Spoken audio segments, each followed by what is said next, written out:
ma joogtale kow ya haddii walaal qaali fiyuuskaygu uu yar yahay dhib ma laha waxa imaan doonto maalin dadku salaan ii saaraan fiyuuskaygu iska fiicnaado insha allah. السلام عليكم ورحمة الله وبركاته. وأنيقو walaalkiina Hanad Xasan Cali oo ku magac dheer Hanad Dhegey janaalka daawanaysiina waa Hanad Dhegey. asxaabay maanta waxaan rabaa inaan ka fal celiyo kommentiyaal aad igu batay fiidiyoga shalay aan Muniir ka sameeyay wax hadallo laga soo yiri inta badan dadku waxay lahaayeen Hanadoo walaal adigay CK maxaa isku tihiin Hanadoo adigay CK maxaa isku tihiin bal insha Allah dadkii hadaladooda insha Allah idin tusi doona haduu Ilaahay raali ka noqdo wixii jawaabana markaas idin sii doona. wiil ay ugu qoran tahay Abbas Xasan wuxuu yiri bro Hanad CK maxaa isku tihiin. sidoo kaleeto waxa asigana comment meesha ka soo dhiibtay gabar la yiraahdo Fardowsa Cabdikariin waxayna tiri CK miya wax isku tihiin waaba isku eg tihiin. okay القزوان ويلي وقرن تاسيغن wuxuu dhahay Hanad bro CK maxaa isku tihiin saaxib.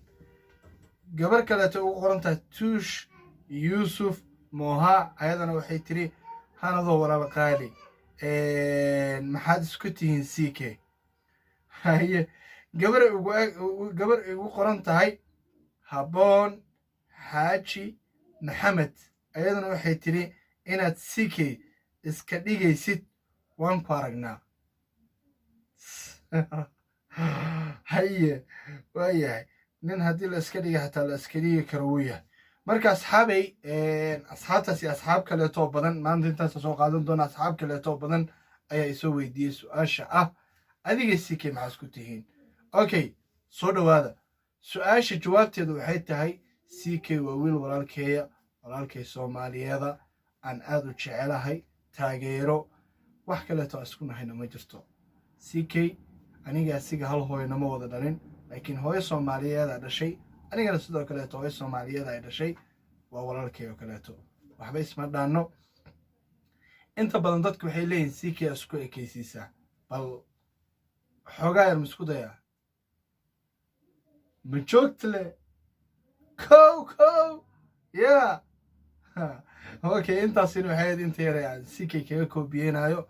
CK walaalkayga aad baan ku taageeraa. asxaabay sidoo kaleeto waxaa idin leeyahay in aan gaarno 20k waxaa nooga dhiman wax yar 450 camal. marka insha Allah waxaan rajeynayaa inaad na gaarsiin doontaan 20,000 oo subscribe ah wallahi wax yar maahan.